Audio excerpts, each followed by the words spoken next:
Hi everybody, my name is Boo Walker. I'm the author of Red Mountain and the soon-to-be released Red Mountain Rising. And I'm on the top of Red Mountain. It's a gorgeous day and I thought I'd point out some of the key places in the real and fictional universe that is Red Mountain, this lovely piece of land on a southwest slope that grows some of the finest grapes on earth, and it happens to be in eastern Washington in the desert. I'm going to turn my camera around and show you what's happening out here. We are now looking southwest.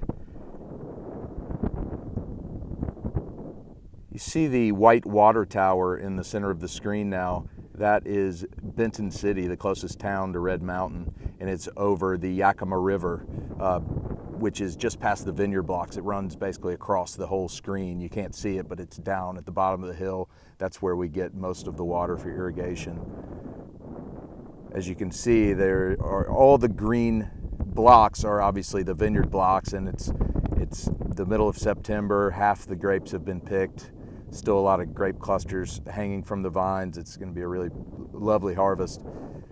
Down at the bottom of the screen now, or not at the bottom, right in the center at the bottom of the hill is Colsolari, which is a St. Michel Antinori project. Antinori is one of the oldest vineyard families of all time. They're true masters of grape growing and have thankfully come to Red Mountain. It's an honor to have them. We're going to look at Hedges Family Estate now in the center of the screen. Tom, Anne-Marie, Christophe, and Sarah are four of the true guardians of Red Mountain, making very authentic wines. And then I want to show you Kiona. I'm going to forget a lot of vineyards, so please forgive me. I'm just going to name a few that really stand out to me. Right in the center of the screen now is Kiona, and they are pioneers of Red Mountain, and I absolutely love their wines. They grow some super interesting varietals and are not scared to really think outside of the box.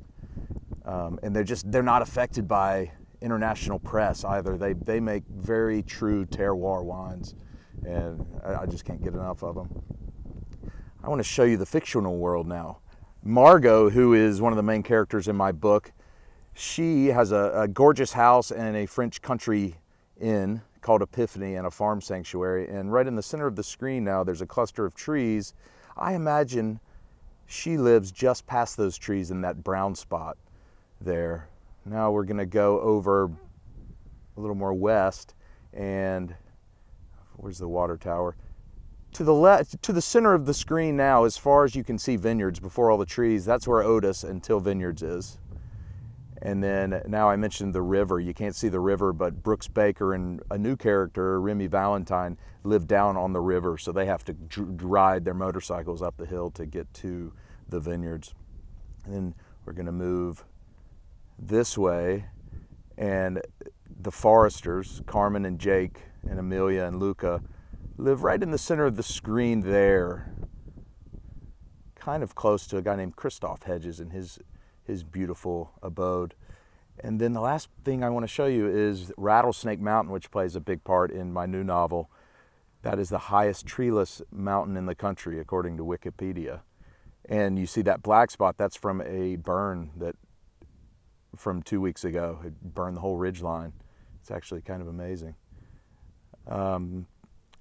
That points out to the omen that really has hit me this week, which is I need to write another Red Mountain novel. In the Red Mountain Chronicles is what I'm calling it. And this third novel is called Red Mountain Burning. So I've started plotting that, and it's kind of nice to be on the top of the mountain thinking about where all my characters are going to go and what's going to happen to them. Please come visit this area. It's amazing. And in the meantime, read my novel or just find any bottle of wine that says Red Mountain on it, and you can't go wrong, truthfully. It is as magical of a place as there is on this earth. Okay, take care.